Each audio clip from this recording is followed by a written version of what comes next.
Well, thank you. I'm so glad to have my editor, Jay Cassidy, get nominated, and to have any of us nominated uh, helps more people see silver linings. And that's why we made the film. Talk about your process. You trust these guys. How much did you work together?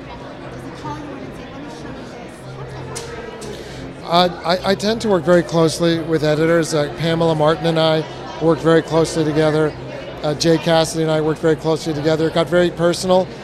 When Jay got a personal involvement in the film, he would stay 18-hour days and he would do anything for the film to understand the vision that had originally initiated the project that I had brought to it, why I was personally invested in it for my own son and my own family, and what the voice of the film was.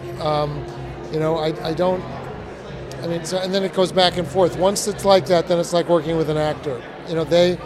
They're dialed into the rhythm and the heart of what the intention is.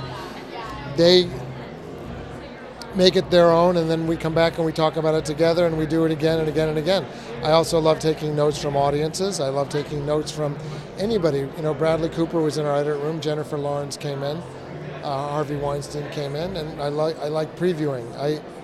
A filmmaker said to me, you hope to have no previews in Final Cut, and I think that's a very bad idea. I think that it keeps you awake and humble, and it's hard to make a good movie, and I don't think you should ever stop trying. And Jay Cassidy, Crispin Struthers worked nonstop, tirelessly, with our music supervisor, Sue Jacobs, our music editor, Philip Tallman, Mike Azevedo. They were nonstop, and it was never stop making. We would have a great preview and come back and say, what can we do better? So I think the film looks, to create an experience that envelops you and seems effortless is far from effortless. Particular scenes that were especially challenging?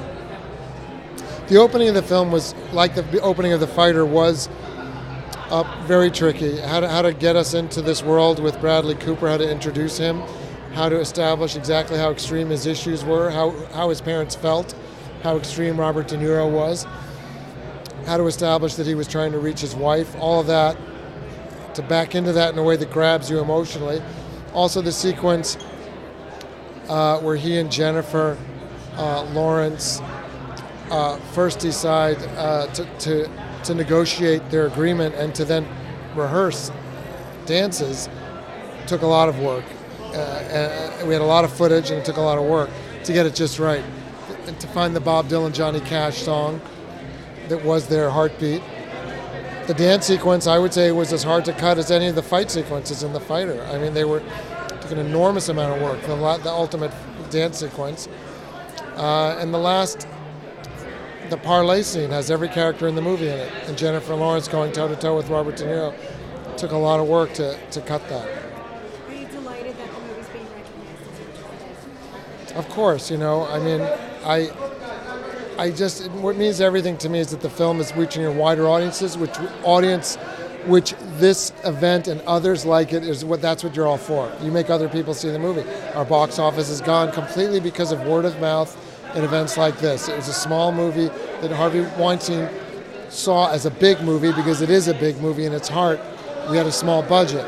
That's the only thing that was small about it. And so Harvey made it reach audiences the way he made it reach audiences. And all those people, there isn't a place I go to where someone doesn't come up to me and say, I've experienced this personally, or my family has, or we had a tragedy in our family because of such a mood disorder, and we want to tell you how much it means to us that you've made this a public dialogue and a public story, or our family is struggling now or has had a better path, and we like that your film is starting a dialogue.